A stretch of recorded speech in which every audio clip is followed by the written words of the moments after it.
On a tous quelque part entendu cet air, mais d'où vient-il? Quand a-t-il été créé? Bref, tant de questions qui trouveront leurs réponses dans cette vidéo.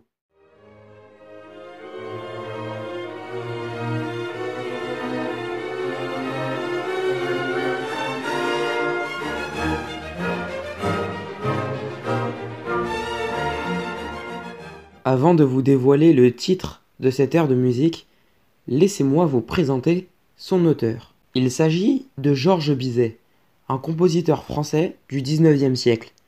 Il est dans la période du romantisme. À l'âge de 9 ans, il entre au Conservatoire de Paris et a déjà un talent pour la musique. Malheureusement, la musique prendra trop de place dans sa vie, à tel point qu'il écrira dans ses lettres: Je travaille à me crever, je mène une existence insensée.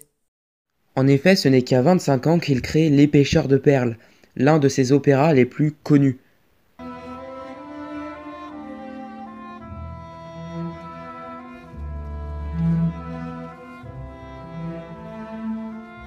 Cependant, il y a un autre succès, sûrement son plus gros succès finalement, c'est Carmen, une pièce d'opéra qu'il conçoit en s'appuyant sur la nouvelle de Prosper Mérimée. Mais lors de la première représentation en 1875, c'est un fiasco total. Des musiciens plutôt mauvais, une mise en scène lente et mauvaise, et le public commence à s'en aller. La presse se défoulera sur lui en ayant un avis très dur et très tranché. À ce moment-là, c'est un échec. Bizet décédera à 37 ans d'un infarctus dans la nuit. Cependant, son œuvre va être représentée à Vienne et va avoir des avis aux antipodes de la première représentation. Nietzsche, Brahms et Tchaïkovski seront conquis. Et ce dernier dira même: d'ici 10 ans, Carmen serait l'opéra le plus célèbre de toute la planète. Visionnaire ce Tchaïkovski. Mais Carmen, ça parle de quoi? Eh bien, dans cet opéra comique divisé en 4 actes, nous sommes au début du 19e siècle, à Séville, en Espagne.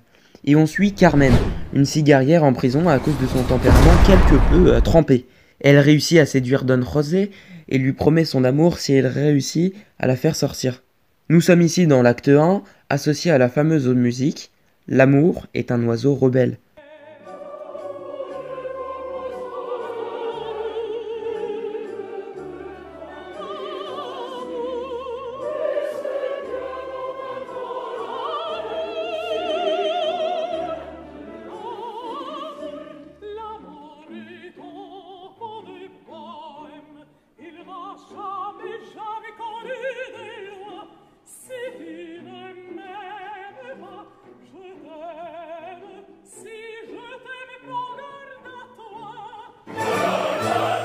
Bien évidemment, Don José a succombé et l'aide à sortir.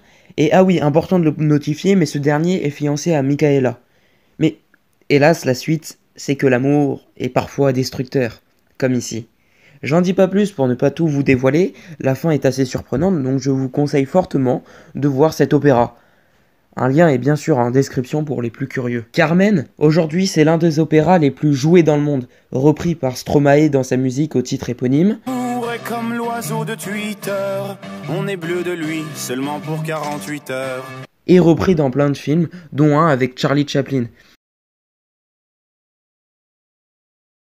Si vous désirez le voir, un lien est en description. Sur ce, se clôt cette petite vidéo, j'espère qu'elle vous aura plu. Profitez de vos vacances si vous en avez, et sur ce, on se donne rendez-vous pour le prochain épisode, qui sera sur